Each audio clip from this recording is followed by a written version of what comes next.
नमस्कार दोस्तों, आज के हमारे इस वीडियो में हम आपके लिए वैशाख चौथ की पौराणिक कहानी लेकर आए हैं।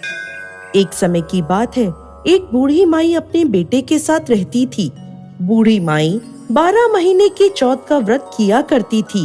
वो हर महीने की चौथ को 5 चूरमे के लड्डू बनाती, जिसमें से एक चौथ माता का, एक गणेश जी महाराज का, एक गाय का निकाल कर दान करती, एक अपने बेटे को खिलाती और एक खुद खाती थी।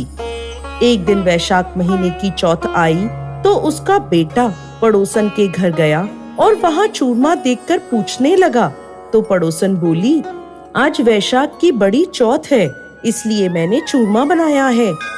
तो वह बोला, मेरी माँ तो हर महीने की चौथ का व्रत करती है। तब पड़ोसन बोली, तेरी माँ तो चौथ का व्रत नहीं करती, उसे तो देसी घी के लड्डू खाने की आदत हो गई है। तेरी मेहनत की कमाई बर्बाद करती है, सारे लड्डू खुद खा जाती है और तुझे खाने के लिए एक लड्डू देती है। वो लड़का पड़ोसन की बातों में आ गया और अपनी माँ से बोला, माँ, तुम घी के लड्डू खाती रहती हो और मुझे बस एक लड्डू देती हो, इसलिए अब से तुम्हें यह चौथ का व्रत करना छोड़ना होगा। तब माँ बोली, बेटा, मैं तो चौथ माता का व्रत तेरी सुख शांति के लिए करती हूँ, मैं यह व्रत करना नहीं छोड़ सकती। इस पर बेटा बोला, यदि तुम यह व्रत नहीं छोड़ सकती तो मैं कमाने के लिए दूसरे देश जा रहा हूँ। माँ बोली, बेटा, यदि तुम मुझसे नाराज होकर विदेश जाना चाहते हो तो यह चौथ माता के आंखें अपने साथ लेते जाओ। यदि तुम पर कोई संकट आए तो चौथ माता और विनायक जी को याद करके इन्हें डाल देना, तुम्हारे सारे संकट दूर हो जाएंगे। उन आंखों को लेकर वो लड़का विदेश चला गया। रास्ते में उसे एक खून से भरी नदी मिली, जिसे पार करना असंभव था। तभी उसे अपनी माँ की बात याद आई। उसने एक आंखा चौथ माता का नाम लेकर उस नदी में डाल दिया और कहा, हे चौथ माता, यदि मेरी माँ सच्ची है और वो मेरे लिए व्रत करती है तो ये नदी दूध और पानी से भर जाए और मुझे रास्ता मिल जाए। लड़के के ऐसा कहते ही नदी दूध और जल से भर गई और उसे रास्ता मिल गया। आगे चला तो रास्ते में भयानक जंगल में एक शेर मिला जो उसे खाने के लिए उस पर झपटा। उसने एक आंखा चौथ माता को याद कर उस शेर की ओर फेंक दिया। शेर भी पीछे हट गया। आगे चलकर एक नगर में पहुंचा। उस नगर के राजा के यहाँ रोज एक मिट्टी के बर्तन में अलाव पकता था। वो अलाव तब पककर तैयार होता था जब उसमें एक आदमी की बलि दी जाती थी, यानी एक आदमी को बर्तन के साथ चुन दिया जाता था। उस लड़के ने देखा कि नगर में एक बूढ़ी माई अपने घर के बाहर बैठी आटा पीसती जा रही है और रोती जा रही है। लड़के के पूछने पर वो बूढ़ी माई बोली, बेटा, आज मेरे इकलौते बेटे के अलाव में जलने की बारी है। यह सुनकर वो बोला, बूढ़ी माई, तुम मुझे जल्दी से खाना खिला दो, तुम्हारे बेटे की जगह मैं जाऊंगा। बुढ़िया माई के मना करने पर भी वो नहीं माना। राजा का बुलावा आने पर हाथ में चौथ माता के आंखें और एक जल का लोटा लेकर अलाव में बैठ गया। दूसरे दिन अलाव पककर तैयार हो गया। जब अलाव से बर्तन निकाला तो बर्तन से आवाज आई, धीरे धीरे करो भाई, अंदर मैं बैठा हूँ। बुढ़िया माई के आश्चर्य का ठिकाना नहीं रहा।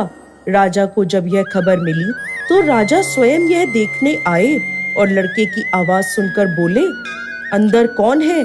कोई भूत प्रेत है या कोई देवता? तभी वो लड़का बाहर आ गया। बूढ़ी माई और राजा के पूछने पर उसने कहा, ये चमत्कार चौथ माता और विनायक जी महाराज के व्रत का है, जो मेरी माँ हर महीने मेरी लंबी आयु के लिए करती है। उन्हीं के प्रताप से आज मेरा ये भयानक संकट दूर हुआ है। ये सुनते ही राजा ने पूरे नगर में ऐलान करवा दिया कि सभी सुहागन महिलाएं, बेटे की माँ और कुंवारी कन्याएं चौथ माता का व्रत करें। हो सके तो 12 महीने की चौथ का व्रत करें, नहीं तो 4 बड़ी चौथ का व्रत अवश्य करें, और वो भी ना हो तो 2 चौथ तो अवश्य ही करें। हे चौथ माता, जैसे बुढ़िया के बेटे पर कृपा करी, वैसे ही इस कथा को कहते, सुनते और हुंकार भरते सब पर कृपा करना। जय चौथ माता। एक समय की बात है, गणेश जी महाराज ने पृथ्वी पर मनुष्यों की परीक्षा लेने का विचार किया। पृथ्वी भ्रमण के लिए गणेश जी ने एक बालक का रूप बनाया और अपने एक हाथ में चम्मच में दूध ले लिया और दूसरे हाथ में एक चुटकी चावल ले लिए और गली गली घूमने लगे। साथ ही साथ आवाज लगाते जा रहे थे, कोई इन चावल और दूध से मेरी खीर बना दो, कोई इन चावल और दूध से मेरी खीर बना दो। गांव में कोई भी उन पर ध्यान नहीं दे रहा था और सभी हंस रहे थे। ना समझ बालक चम्मच भर दूध और एक चुटकी चावल की खीर भी भला बन सकती है। ऐसे ही गणेश जी एक गांव से दूसरे गांव घूमते रहे, लेकिन कोई भी उनकी खीर बनाने को तैयार नहीं हुआ। ऐसे ही सुबह से शाम हो गई, कोई मेरी खीर बना दो, कोई मेरी खीर बना दो। अब गणेश जी ने सोचा, कोई भी मेरी खीर नहीं बना रहा, अब मैं क्या करूं? तभी वहां एक बुढ़िया अपनी झोपड़ी के बाहर बैठी थी। वो गणेश जी को देखकर बोली, बेटा ला, तेरी खीर का सामान मुझे दे दे, मैं तेरी खीर बनाती हूँ। गणेश जी बोले, माई, तुम्हारे घर में जो सबसे बड़ा बर्तन हो वो खीर बनाने के लिए ले आओ। बुढ़ी अम्मा ने सोचा, बच्चे का मन रखने के लिए सबसे बड़ा बर्तन ले आती हूँ। बुढ़िया माई घर का सबसे बड़ा बर्तन लेकर बाहर आई। गणेश जी ने चम्मच से दूध और चुटकी से चावल डालना शुरू किया। तब बुढ़िया माई के आश्चर्य की कोई सीमा नहीं रही। ये क्या चमत्कार है, कुछ समझ नहीं आ रहा। देखते ही देखते पतीला दूध से भर गया। बुढ़िया माई ने उस पतीले को चूल्हे पर चढ़ाकर खीर बनाना शुरू कर दिया। तब गणेश जी बोले, माई, तुम खीर बनाओ, मैं स्नान करके आता हूँ, मैं वापस आकर खीर खा लूंगा। बुढ़ी माई बोली, बेटा, इतनी ढेर सारी खीर का मैं क्या करूंगी? तब बालक गणेश बोले, माई, तुम सारे गांव को खीर खाने का न्योता दे दो। बुढ़ी माई बोली, ठीक है, मैं पूरे गांव को कह देती हूँ। बुढ़ी माई के खीर की खुशबू धीरे धीरे पूरे गांव में फैलने लगी।